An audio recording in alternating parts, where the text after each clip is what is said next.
Hey guys, are you thinking about purchasing a home here in Las Vegas? Well, I'm going to give you 8 different timelines that you need to be aware of purchasing a home out here in Las Vegas. And these timelines are actually very important, especially if you are buying a resale home. So we're going to break it down.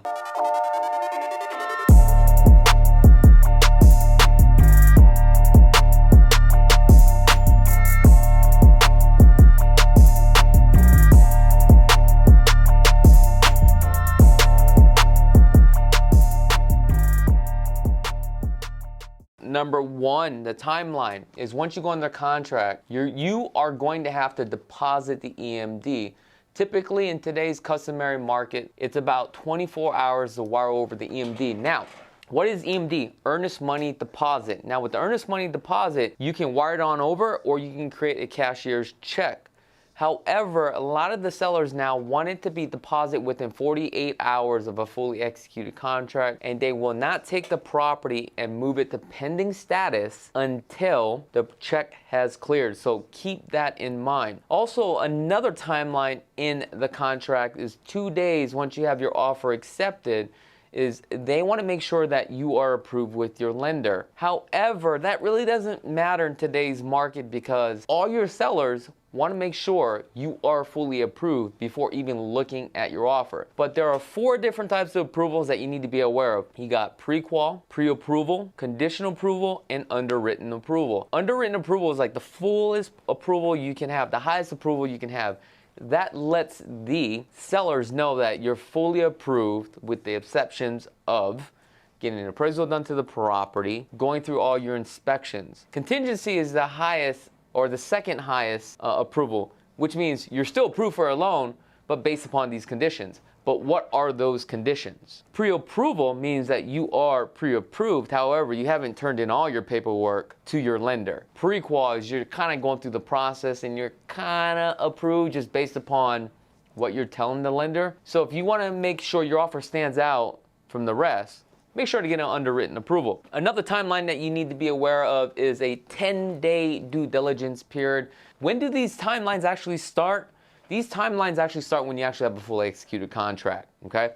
So when you have a fully executed contract, you have a 10-day due diligence period. However, this can also be negotiated too as well. But in today's market, it's 10 days. This is where you do all the inspections to the home. Now, you want to make sure that you do your inspections like right away. You don't want to wait until like day 8 to do your home inspections because according to the purchase agreement, once you pass the 10 days, should you decide to cancel out and you do that after the 10 days, the seller has a right to keep your earnest money deposit. But now I want to go back really quick about earnest money deposit. How much do you put down for earnest money deposit? There's always a suggested price on the MLS sheet through your agent. The seller may give you a suggested price, but it doesn't mean that you have to give them that price. Typically, if you're buying a $500,000 home, earnest money deposit is typically about $5,000. The higher the earnest money deposit is, the better it is. It just lets the seller know if you breach a contract, they're entitled to keep it. So the higher, the better. Now, going back towards your 10-day due diligence period. With your 10-day due diligence period, once you're on the contract, your timeline has begun, you want to go ahead and do that home inspection like right away. Because what happens is, it's probably going to be a turnaround time for the home inspector because a lot of home inspectors are busy.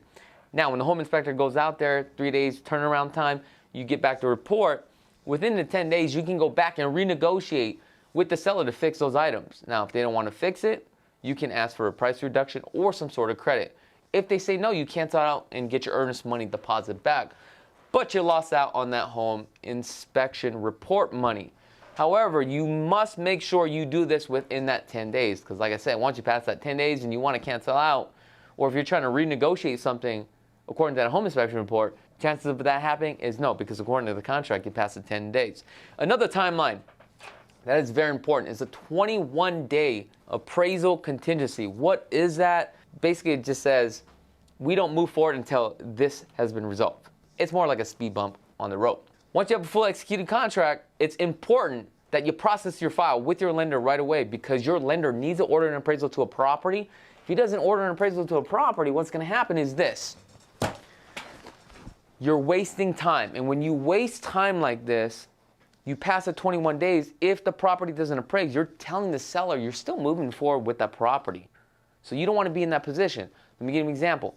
If you offer $400,000 for the home and it only appraises at 350, you pass that 21 days, you're telling the seller, I'll still buy for $400,000, but your lender is only going to loan you 350. So now you got to come up with the closing costs, and also whatever that delta is. If it's $50,000, you're coming additional out of $50,000. That's the reason why we have a contingency on there. But this is important that you do it right away, right? Once you have a full executed contract, because you have 21 days. Now, if you are a VA buyer, it may take longer than 21 days. So that's why get with an agent that understands customary market practices and they know exactly what's going on. That only comes with an experienced real estate agent. Now, going back to the 21-day appraisal contingency.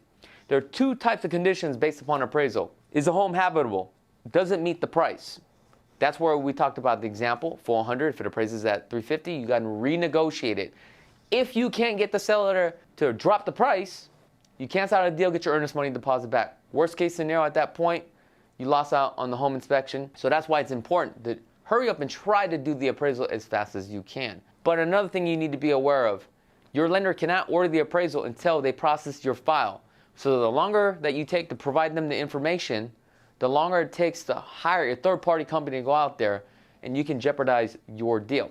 Now, if the home is not great of a condition, like let me give you an example, depending on the type of loan that you have. If the home is not habitable, or let's just say if it doesn't have certain items, because based upon the loan that you have, the type of guidelines there is, like an FHA loan or a VA loan, if there's no tile flooring and just bare concrete, that home will not appraise. It will only appraise for that $400,000 if you put in the floor. So before you even wasting your time, again, you gotta work with an agent that already knows these guidelines. If that's the case, you can go back to the seller and say, hey, the only way this is going to appraise if you fix that. We're gonna move on to the 25-day loan contingency. What is this? This means that you have to be fully approved through the underwriting. Just because you got an underwritten approval, right? You got 25 days to be fully approved through the underwriting department. If you don't get fully approved, you pass the 25 days, you're telling the seller that you're gonna move forward. Let's say you pass the 25 days, something comes up and the lender says, hey, we can't get this deal done. You basically lose out on everything. So it's important that you do all your homework all up front. Get all the items that you need, get the appraisal done within the 25 days, make sure to work with a lender that can actually get you fully approved through the underwriting department. This is like one of the biggest things that people are not aware of. A lot of people are just so focused on interest rate, right? I understand interest rate is such a big deal, but 1/8 of a point is not a big deal. It's about the lender that you work with, can they actually get the deal closed and the type of loan that you're getting. Now let's move on. Final walkthrough. 3 days before we close this transaction, you're gonna walk through the property to make sure the property, number one, sellers had moved out. But you also need to make sure the utilities are on, because if you don't go to your walkthrough, right, you're waiving your rights. But now let's say if you go, you do have a right to bring your home inspector back out there. I would probably use the same home inspector. Make sure to give them the checklist of the home inspection report and also the items that you negotiated with the seller to fix, to make sure those are done. Not everybody does it, but you do have that choice. That's something that you have to keep in mind.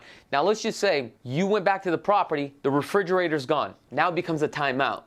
Once it becomes a timeout, we gotta go back to the seller and say, hey, the refrigerator's gone. Install the refrigerator or give us a credit so that we can close out of this deal. Now, another timeline that you need to look at, our closing date. When is our closing date? Here in Las Vegas, it's typically about 35 days or sooner. That's how we negotiate into the contract.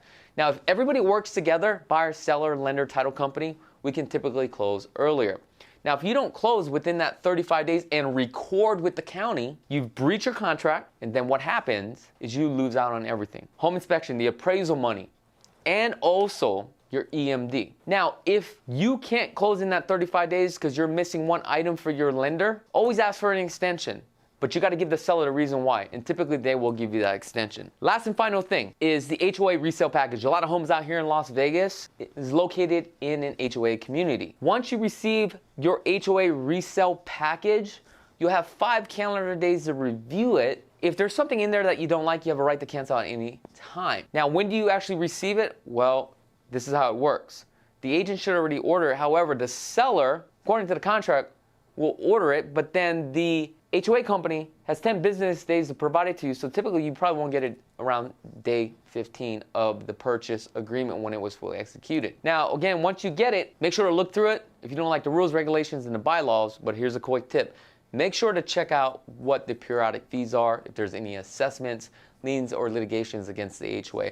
These things are actually very important. 5 calendar days once you receive it. If you want to cancel out, you can cancel out and get your earnest money deposit back. Depending how far it is along the timeline, you may have already done the home inspection and also the appraisal. So if you decide that you want to cancel out, you have right to cancel out. However, you lost out on that money, but you'll get your earnest money deposit back. Guys, let me know what your thoughts are about this timeline. If your state is different, let me know in the comments below. If you guys like more information like this, let me know. Hit that notification button.